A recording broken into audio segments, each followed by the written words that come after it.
Bismillahirrahmanirrahim. Alhamdulillahi rabbil alamin. Salatu salamu ala asyrafil anbiya'i wal mursalin. Nabiyina Muhammadin wa ala alihi wa sahbihi ajmain. Assalamualaikum warahmatullahi wabarakatuh. So inshallah al-qiyamatul kubra. Sisunod na talakayin adillatu al-ba'thi wan nusyur. Ang mga batayan, mga dalil sa pag-iral ng pagkabuhay muli. Yun nga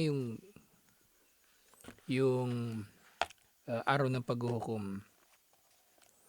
Yung mga tao nga, meron silang iba't ibang paraan na itinatanggi nila ang araw ng paghuhukom. Katulad ng natalakay natin nung nakaraan. Yung mga atheists na itinatanggi nila ang pag-iral ni Allah, syempre itatanggi din nila yung araw ng paghuhukom, kabilang buhay. Tapos yung mga kumikilala na mayroong Panginoon, pero tinatanggi pa rin nila na bubuhayin silang muli. Katulad ng Quraysh. Ganun yung paniniwala nila at maaaring iba pang mga tao. O maaaring naniniwala nga sila pero baluktot yung kanilang paniniwala. Katulad ng ilang mga Muslim at ilang mga kuffar. May napanood nga video kahapon. Maganda yung pagkakapaliwanag. Kuffar yun, Kristiyano. Sabi niya. Yung mga tao daw na hindi naniniwala sa kabilang buhay. Pwedeng maihilan tulad sa baby na hindi naniniwala sa buhay pagkapanganak. Yung baby nasa sinapupunan. Sabi niya, pinakamagandang kwento raw na narinig niya. Meron daw 2 babies sinapupunan. Nag-uusap sila. Baga allegory yun yung kung paanong tinatanggi ng tao yung kabilang buhay. Naniniwala ka na may buhay pagkatapos natin ipanganak, pagkatapos na tayo ipanganak. Sabi niya, oo naman. Kasi ano pang saysay natin dito? Ano pang saysay natin dito? Tapos, sabi niya, kapag pinanganak tayo, yung nagdududa uli. Siya yung maraming tanong yung ayaw maniwala na may buhay pagkasilang. Pag pinanganak tayo, nang gagawin natin doon? Nandun na yung mas malawak na buhay. Hindi katulad dito, madilim. Kasi pag pinanganak na raw sila, di ba, makikita na nila liwanag, tapos makakapaglakad sila, ganito, ganyan. Ganun ba?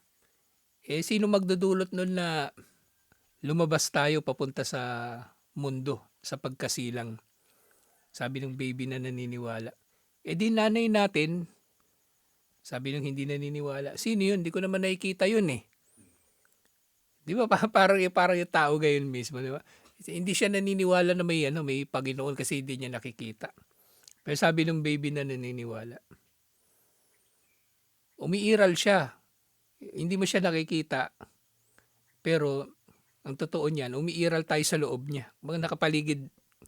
Kasi nandun naman sila sa sinapupunan eh. Nandun sila sa sa loob ng nanay. Hindi mo siya nakikita pero lahat ng nasa paligid mo may kinalaman sa kanya. May kinalaman sa kanya. Kumbaga, yung pusod mo, kasi nakadikit naman yung baby sa pusod, di ba? Yung hinihinga mo, yung kinakain mo, lahat yun galing sa kanya. So parang din, inahalin tulad sa Panginoon. At yun nga, bandang huli, nung pinanganak na sila, so totoo nga yung sinabi ng baby na naniniwala. Totoo yung sinabi ng baby na naniniwala. So, merong mga dalil na umiiral lang kabilang buhay.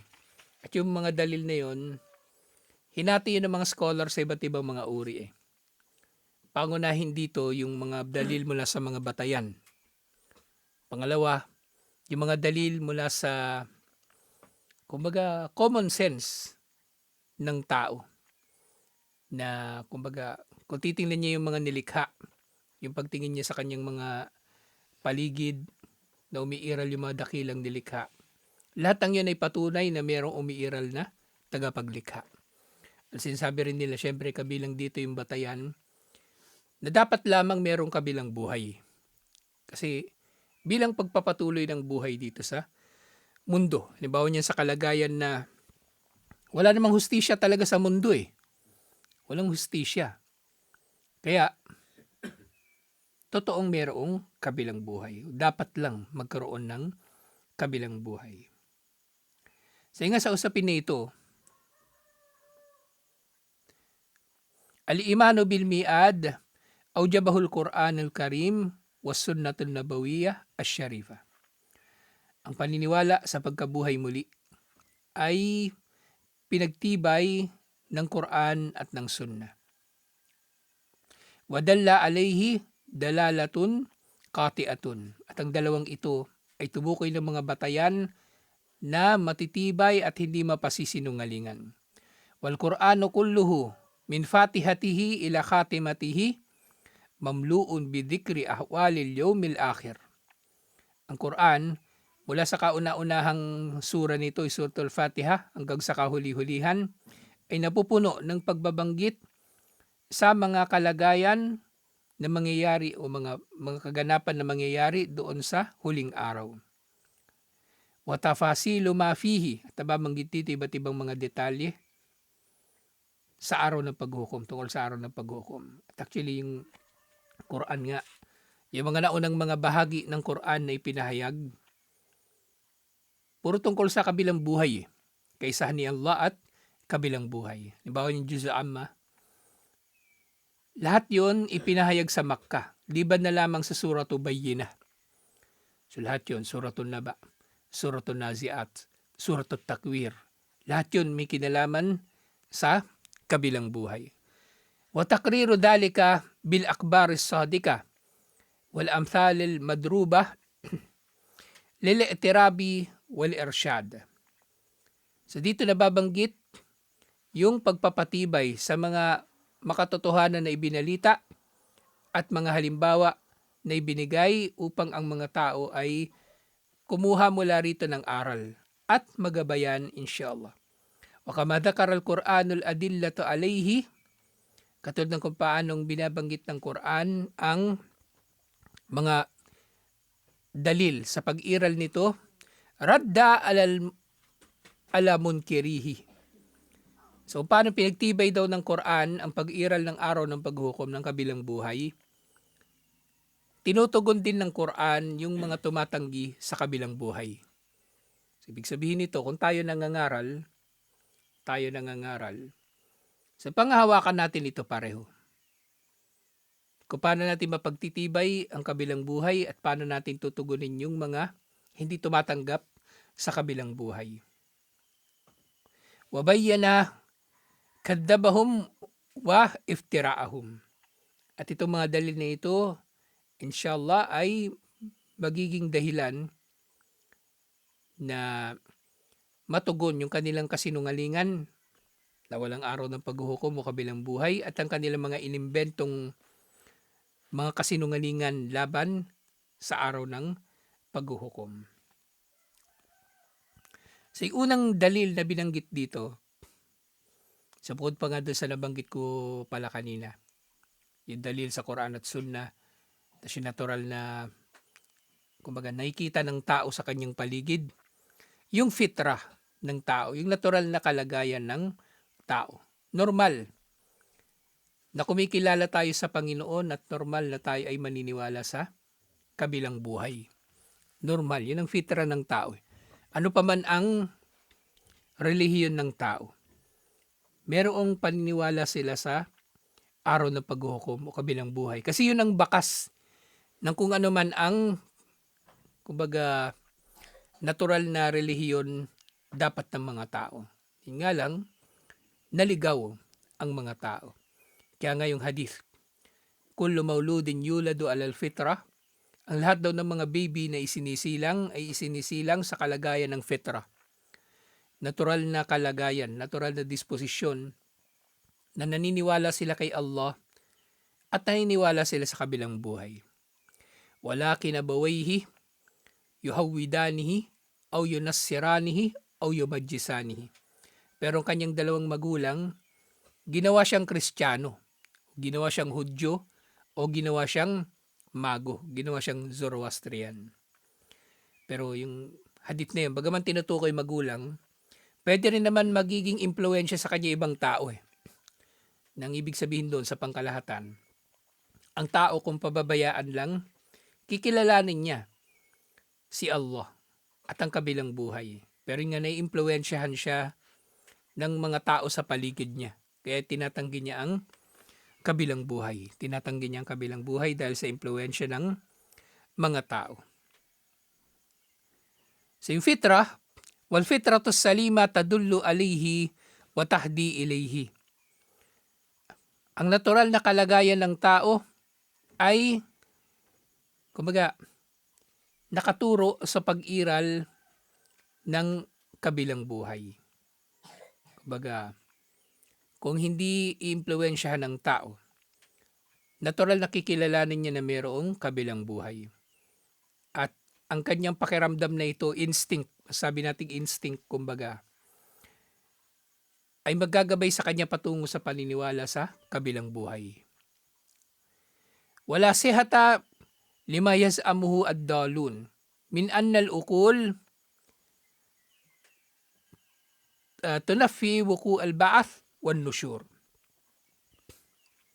Sinasabi daw ng mga taong ligaw, kasama dito lahat ng mga hindi naniniwala sa kabilang buhay, na hindi raw lohikal na maniniwala ang tao sa kabilang buhay. Kasi yan ang unang katangian ng mga tumatanggi sa kabilang buhay, lalo na yung mga atheist. Inaangkin nilang matalino sila. Kaya sila nakarating sa konklusyon na walang Panginoon at walang kabilang buhay. Sabi nila, itinatanggi namin yung relihiyon kasi mga pamahiin lang naman yung mga relihiyon na yan. Walang saysay yan. So sila raw matalino. At kung meron man daw bagong relihiyon, ang kanilang bagong relihiyon ay ang siyensya. So tinatanggi nila ang anumang relihiyon. Sinasabi nila na illogical ang maniwala sa kabilang buhay. Illogical ang maniwala sa kabilang buhay. So pinupuri nila yung sarili nila na matalino at sinisiraan nila yung paniniwala na merong Panginoon o merong kabilang buhay. So hindi raw ito rasyonal na maniniwala ang tao sa kabilang buhay. Pero nga fa innal uqul la tamna'u wuqu'ahu wal anbiya'u la ya'tuna bima tahilul uqula wuqu'ahu wa in ja'u bima yuhayyirul uqul.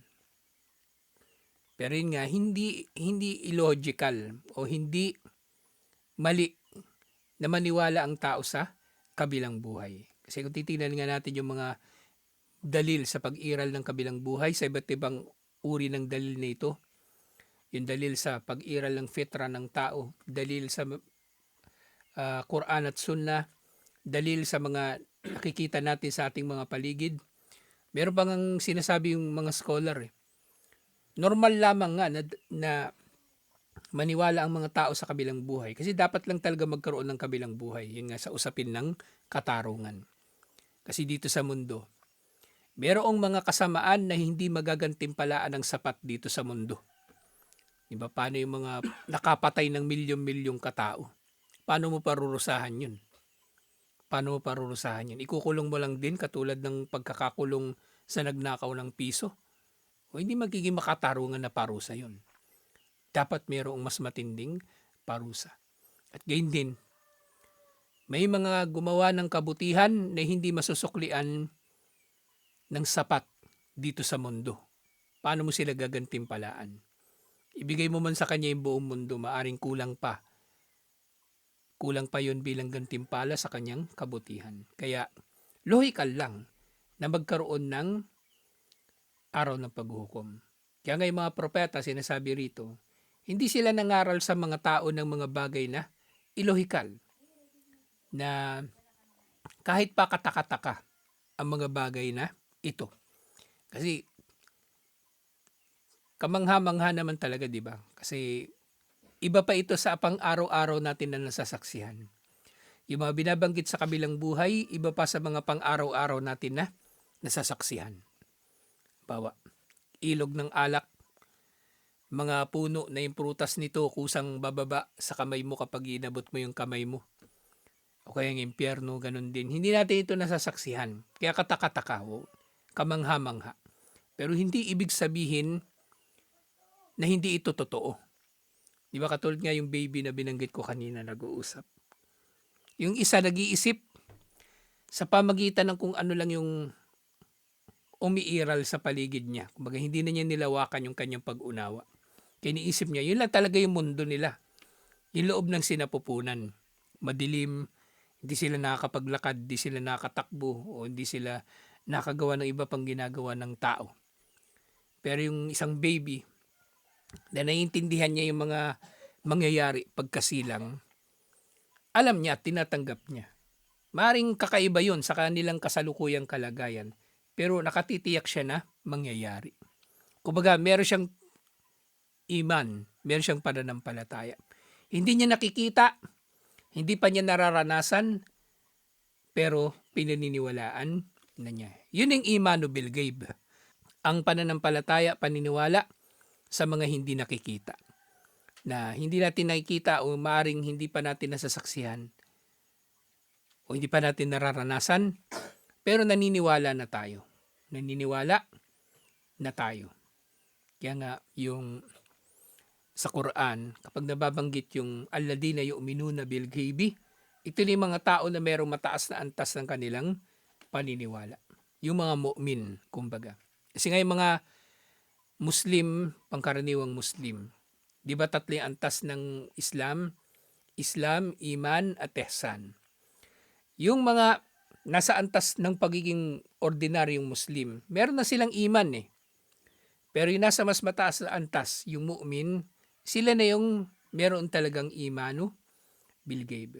So yung mga propeta, maring katakataka yung kanilang ipinangangaral na pag-iral ng kabilang buhay, pero hindi sila nangaral ng bagay na kakaiba. Lahat ng ito ay ipinangaral nila ayon sa kung paano ito nais ni Allah na kanilang ipangaral. Alhamdulillah. At dito nga sa usapin na ito, nga dumating sila upang bigyan ng linaw ang isang bagay na maaring katakataka sa pamagitan ng mga ipinahayag sa kanila. Alhamdulillah. Walidhalika qala ulamauna, dahil dito sinabi ng ating mga scholar, asyara'i'u ta'ti bimaharatil ukul. Ang sharia daw ay maaring, kumbaga, tatanawin ng tao na kamangha-mangha ang mga nilalaman nito mga pangaral o batas. La bimahalatil ukul. So yung, kumbaga,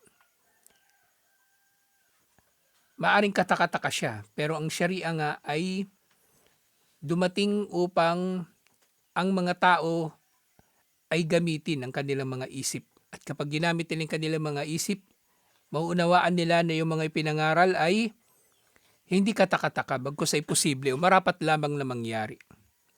At hindi ito nangangaral ng mga bagay-bagay na kakatwa o kakaiba. Katulad ng yung mga mga kathang isip, mga fairy tale, ganun. Hindi ganun ang mga pangaral ng Islam. So dito, alhamdulillah, sanadkurul adillata al-muthabbata lil-ba'ti wan-nusyur. At mula rito sa panimula na ito, ay dito na mababanggit ni Sheikh rahimahullah ang mga dalil sa pag-iral ng kabilang buhay allati istakhlasnaha min al-kitabil karim. Mga dalil na kumbaga kinuha mula sa Quran. Alhamdulillah. Tingnan natin kung merong summary dito. Okay, so merong 4 pala na tinukoy dito na dalil. So yung unang dalil, si Allah mismo ang nagsasabi na mayroong kabilang buhay. At kapag sinabi niya, marapat lang na paniwalaan natin kasi siya ang pinaka nakakaalam ng lahat. Ngayon, hindi natin alam kasi limitado na may kaalaman natin eh. Pero kapag si Allah ang nagsalita, kailangan nating maniwala. Pangalawa, ang unang pagkakalikha sa mga tao ay dalil sa pangalawang pagkakalikha. Kasi nga nilikha ni Allah sina Adan at Eva mula sa kawalan. Kaya ang pagkakalikha sa tao sa pangalawang ulit para sa kabilang buhay ay mas kapanipaniwala. Mas kapanipaniwala. Bigla ko na naman naalala yung baby. Kanina, di ba, nag-uusap sila. Pwede rin nating maunawaan sa ganung analogy yung kabilang buhay. Si mga baby, di ba, nabuo sila sinapupunan. Tapos yun na yung mundo nila sa kasalukuyan. Pero pag sinilang na sila, lalaki na sila, magiging tao. So magiging bagong nilikha na rin sila. So, magiging katulad ng tao din pagdating niya sa kabilang buhay. Yung baby, kapag pinanganak na sila, marami silang magagawa. So imaginein natin yung pinagkaiba ng buhay nila doon sa sinapupunan. Nandun lang sila, hindi gumagalaw halos, di ba? Kung maggagalaw man yung kamay lang, paa. Pero pag sinilang na sila, lalawak na yung daigdig nila. Lalo na doon sa kabilang buhay kapag nakapasok ng tao sa paraiso. Pangatlo, si Allah ay mayroong kakayanan na lumikha ng mga dakilang bagay. So, ibig sabihin, mas kaya niyang likhain ang mga bagay na mas mababa sa pagkadakila. Yun nga, kung nilikha ni Allah yung tao mula sa kawalan, hindi naman umiiral dati sila Adan at Eva, di ba? Paano pa ngayon? Di magiging mas madali nalikhain muli ang mga tao. Nalikha na yung mga kaluluwa natin. Tapos, nalikha na yung mga katawan natin. Yung nga lang, nagkalat yung mga abo natin. Pero kayang-kayang buhayin muli ni Allah. At pang-apat, si Allah ay mayroong kumpletong kakayanan na baguhin ang kanyang nilikha mula sa isang anyo patungo sa isa pang anyo. Alhamdulillah. So, si Allah, walang hanggan ang kanyang kapangyarihan. Walang hanggan ang kanyang kapangyarihan. Na si Allah, baga, maaring hindi natin maarok ng ating pangunawa yung kanyang kapangyarihan, pero hindi yun dahilan na itatanggi natin ng mga ito. Hindi natin may tatanggi ang mga ito. Kasi limbawa niyan, ibinibigay na nga ni Allah yung mga madaling paliwanag eh. Bawa yung mga sumunod na nabanggit dito. Yung mga tao, maaaring nagtataka sila na paanong magagawa ni Allah na buhayin niyang muli ang mga namatay. Kaya nga, si Allah mayroong kumpletong kakayanan. At ang pagkakabuhay muli ng mga tao ay magiging katulad lamang din kung paanong nabubuhay muli yung lupang tigang, yung lupa na kumbaga tuyot na tuyot. At yung mga halaman dito na natuyot na rin. Na kapag maulanan lang ng konti, mabubuhay. Maulanan lang ng konti, mabubuhay. So naging napaka-detalyado ni Allah sa kanyang pagpapahayag sa Quran. Alhamdulillah. So dito, alhamdulillah, nababanggit yung mga batayan na sisimulan na natin matalakay next week. Inshallah. Assalamualaikum warahmatullahi wabarakatuh.